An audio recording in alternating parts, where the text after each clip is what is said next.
anak? Ma? Para tingnan mga kita alis mo. Medyo gagabihin kami, ha? Okay? Ma, huwag niyo na po kami yung minsan lang naman kayo na mas mga kaibigan mo. Enjoy yung gabi yan. Oh, thank you.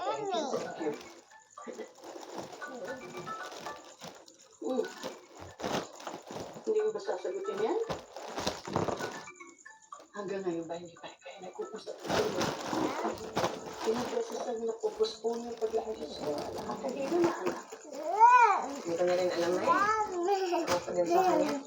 Ang nakakarma na yan.